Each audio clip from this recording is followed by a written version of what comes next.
जय हिंद साथियों, एक बार फिर से आप सभी का मैं स्वागत करता हूं। जैसा कि आप सभी को पता है कि जो सीजीपी यानी कॉकरोच जनता पार्टी का प्रोटेस्ट जो चल रहा है, तो मैं इसमें बता दूं कि यहाँ पे कुछ बीजेपी के इतने अंधभक्त हैं कि मैं आपको इस वीडियो में सारी घटना बताऊंगा कल मेरे साथ क्या क्या हुआ।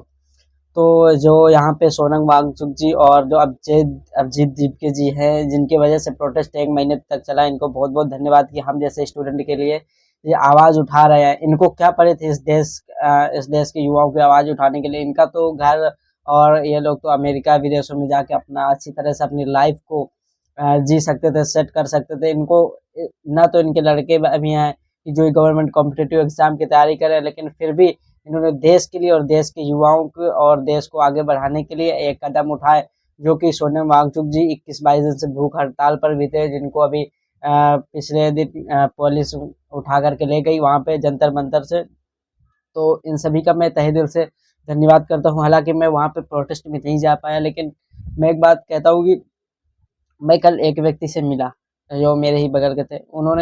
मैंने कहा कि ये जो कल जंतर मंतर पे प्रोटेस्ट है, वहाँ पे लाखों लोग आ रहे हैं। तो उन्होंने पूछा कि किस बात का प्रोटेस्ट, तो मैंने बताया कि ऐसी ऐसी बात है कि पेपर लीक हो रहा है। तो वो युवा, हर देश का हर युवा जो किसी न किसी कॉम्पिटिटिव एग्जाम की तैयारी कर रहा है, वो चाहता है कि पेपर लीक ना हो और शिक्षा मंत्री अपने पद से इस्तीफा दें, क्योंकि लगभग 70 से ज़्यादा पेपर लीक हो चुके हैं। तो जिस मामले में तो उन्होंने कहा कि ये लोग मुद्दा ही गलत उठा रहे हैं। अब देखिए बीजेपी के भक्तों को कह रहा है कि ये मुद्दा ही गलत उठा रहा है। शिक्षा मंत्री के इस्तीफा देने से पेपर लीक बंद तो नहीं होगा, लेकिन ये है कि शुरुआत होगी, क्योंकि 30 दिन 1 महीने से ज़्यादा प्रोटेस्ट हो चुका है, लेकिन सरकार अभी भी ना तो वहाँ पे ना तो वहाँ पे उसका जवाब देने आई है और ना ही किसी भी प्रकार से उसकी मदद कर रही है कॉकरोच जनता पार्टी के इस प्रोटेस्ट के समर्थन में। सरकार भी जानती है कि आज ये जो युवाओं को लेकर के ये जो एजुकेशन का मुद्दा है, पेपर लीक का, कल ये जिस तरह से अभी आजकल आप सभी देख रहे हैं कि गाड़ियों में एथेनॉल 20% मिला करके, एथेनॉल कैसे बनता है, गन्ने, बाजरे, मक्के का रस निकाल करके इस तरह से एथेनॉल बनता है, जो हमारी गाड़ियों में डाला जा रहा है और हमारी गाड़ियां खराब हो रही हैं। लोगों की कारें और बसें जो भी हैं, लोगों के पास व्हीकल वाहन, तो वो सारे खराब हो रहे हैं। तो कल को लोग कहेंगे कि नितिन गडकरी जी भी इस्तीफा दें अपना। तो इसलिए सरकार चाह रही है कि इस्तीफा ना हो और इसको बिल्कुल अनदेखा करे इस मुद्दे को।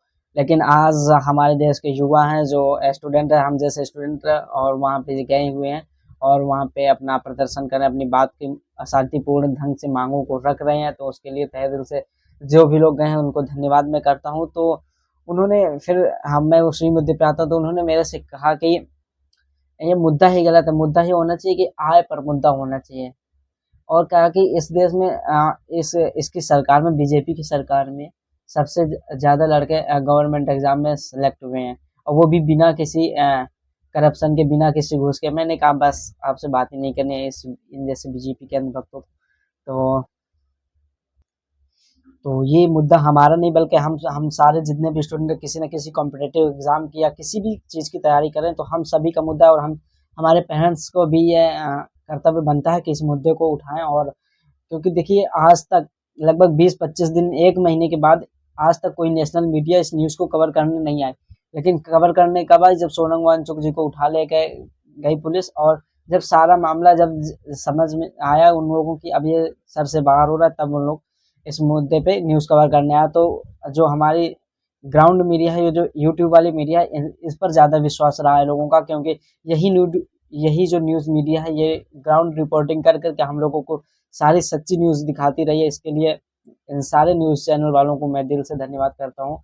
और जैसा कि मैं आप सभी को एक बात और बता दूं कि जितनी साजिश गवर्नमेंट इस प्रोटेस्ट को खत्म करने के लिए कर रही थी कि ये प्रोटेस्ट ना हो, ये धर्मेंद्र प्रधान जो हैं शिक्षा मंत्री है केंद्र के, तो इस्तीफा ना दें। जैसे कि आज 20 जुलाई की मैं बात कर रहा हूँ, तो वहाँ पे सरकार ने आरएएफ, बीएसएफ, यूपी पुलिस और आर्मी, इतने जवान और विद राइफल, गन्स और आंसू के गोले समेत भेजे गए हैं वहाँ पे, लाखों हजारों की संख्या में। तो मैं यदि यही इतनी ही सिक्योरिटी पेपर लीक में लगा दे, तो मैं गारंटी के साथ कहता हूँ कि पेपर लीक नहीं होगा। क्योंकि जितनी सिक्योरिटी यहाँ पे दे रहे हैं कि प्रोटेस्ट खत्म हो, इतनी ही यदि उस पर दे देते तो आज ये युवा अपने घरों में शांति से अपनी पढ़ाई को कंटिन्यू कर रहे होते, और ये सारे जो देश में विदेशों में जो लड़के अपने भविष्य को लेकर चिंतित हैं, ये सारे आज जंतर मंतर पर प्रदर्शन नहीं कर रहे होते। और गवर्नमेंट ने क्या साजिश रची है इस प्रोटेस्ट को ख़त्म करने के लिए। वहाँ पे टूटी हुई वैन, टूटे हुए कार के शीशे वहाँ पे रखे गए हैं, और ट्रकों में भरे हुए पत्थर भी लाए गए हैं, ताकि वो दिखा सके कि ये लोग उपद्रव कर रहे हैं, ताकि ये लोग शांति एंटी देश के एंटी नेशनल है, तो ये लोग इस प्रोटेस्ट को हम लोग नहीं मानते हैं। इसलिए मैं चाहूँगा कि सभी लोग शांतिपूर्ण ढंग से अपनी बातों को रखें और वहाँ पे कोई उपद्रव ना करें।